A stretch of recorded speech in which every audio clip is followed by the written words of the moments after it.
दोस्तों नमस्कार। Colonel Ajay CO Ajay एस्ट्रोमनी गुरु first global एस्ट्रोफाइनेंस digital channel से आपसे मुखातिब होता हूं। आज है 4 अप्रैल सन 2024। दोस्तों खबर निकल के आ रही है कि भारत पीली मटर के आयात को बढ़ाने पर विचार कर सकता है। जानिए पूरी रिपोर्ट विस्तार से। दोस्तों एक प्रमुख अंग्रेजी अखबार मिंट में खबर में बताया गया है कि भारत घरेलू स्तर पर सामर्थ्य और उपलब्धता बनाए रखने के लिए पीली मटर के शुल्क मुक्त आयात मई तक बढ़ाने की संभावना बन सकती है। गौरतलब है कि भारत मई तक एक और महीने के लिए पीली मटर के शुल्क मुक्त आयात यानी ड्यूटी फ्री इंपोर्ट को अनुमति देने पर विचार कर रहा है, ताकि सप्लाई और डिमांड के अंतर को पाटने के साथ साथ कीमत को भी कम रखा जा सके। गौरतलब है कि ये कदम तुअर फसल के उत्पादन में गिरावट और रकबा और उत्पादक में गिरावट के कारण चने की कम पैदावार की आशंका को लेकर उठाया गया है। दोस्तों तुअर का उत्पादन में गिरावट का सामना कर हो रहा है और चने के उत्पादन के मामले में भी चिंता बढ़ रही है। हालांकि ताज़ा चना बाजार में आना शुरू हो गया है, लेकिन मात्रा अभी अनिश्चित है। इस महीने यानी अप्रैल महीने में चने की सप्लाई यानी आवक बढ़ने की उम्मीद है।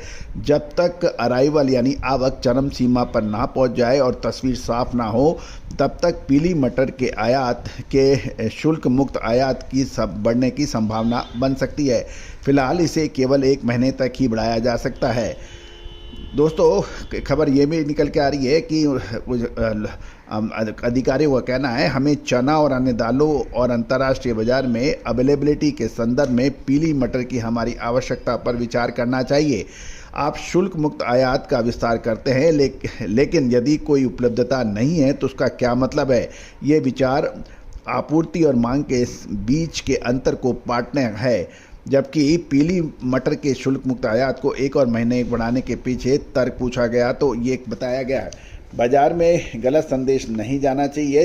यदि शुल्क मुक्त आयात लंबे समय तक खुला रहता है, उदाहरण के लिए यदि शुल्क मुक्त आयात 6 महीने के लिए बढ़ाते हैं तो व्यापारी इसे खरीदेंगे और स्टॉक करेंगे।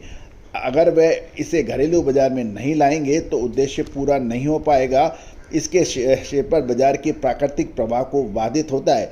यदि विस्तार छोटी अवधि के लिए है तो वो दी गई समय अवधि पर आपूर्ति बढ़ा देंगे, ऐसा अधिकारियों का मानना है।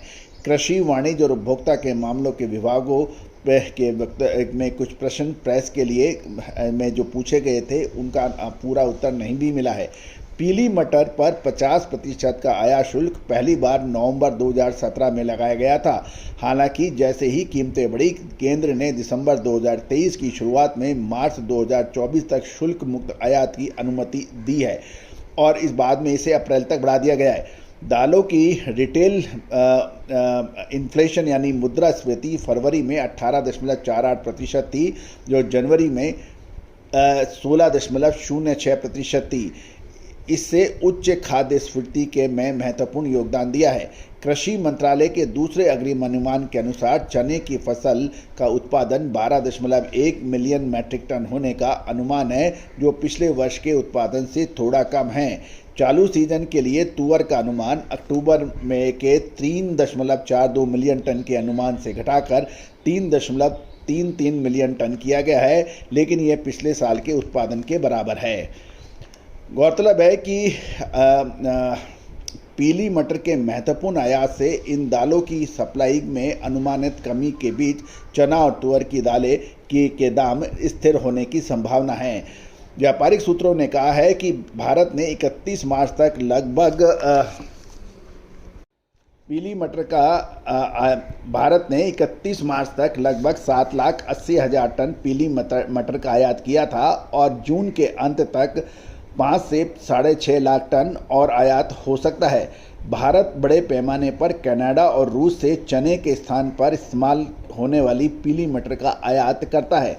पीली मटर बेसन यानी और साबुत मटर जैसे विभिन्न रूपों में डेली की वस्तु में उपयोग होती है। ये न केवल स्ट्रीट फूड का हिस्सा है, और तेज़ी से बढ़ते स्नैक फूड का भी एक प्रमुख आइटम माना जाता है। जयपुर, इंदौर, बीकानेर के प्रमुख बाज़ारों में चना कच्चे की कीमत 5440 के न्यूनतम समर्थन मूल्य के मुकाबले 5600 से 5990 रुपये प्रति क्विंटल के बीच ट्रेड होने के समाचार हैं। जबकि कर्नाटक और महाराष्ट्र की मंडियों में तुअर की कीमत 10,600 से 10,900 रुपये प्रति क्विंटल बताई जा रही है। ये हाजिर व्यापारियों के आंकड़े के अनुसार शुरुआत में पीली मटर का आयात 31 मार्च तक था। जब घरेलू फसल आने लगी तो भारतीय किसानों को इससे बचाने का था। हालांकि लाल सागर स्थित संघर्ष के कारण देरी हुई और भारत को आयात विंडो बढ़ानी पड़ी थी। गौरतलब है कि इससे दालों की महंगाई को रोकने में काफ़ी हद तक कामयाबी भी मिली। इस साल किसानों को कम पैदावार का सामना करना पड़ा है। साथ ही साथ पीली मटर के आयात की शुरुआत की तारीख से भी कीमत में 30% की गिरावट आई है। भारत इन 3 दालों में लगभग 28 मिलियन टन की घरेलू मांग पूरा करने के लिए आयात पर निर्भर है और ये मुख्य रूप से ऑस्ट्रेलिया, कनाडा, रूस, म्यांमार, मोजाम्बिक, तंजानिक, सूडान और मालवी से इस दालों का आयात होता है। साल 2011 के बाद कुछ सुधार के बावजूद दाल की मांग और सप्लाई के बीच लगातार अंतर धीरे धीरे बढ़ रहा है। पिछले कुछ वर्षों में 2.5 से यानी 2.5 से 3 मिलियन टन दालों की वार्षिक आयात की आवश्यकता भी देखी गई है। गौरतलब है कि ये महत्वपूर्ण खबर अंग्रेजी अखबार मिंट में 3 अप्रैल को प्रकाशित हुई थी। दोस्तों, अधिक जानकारी और विशेष समाचारों के लिए चैनल पे बने रहें। All the very best, good luck.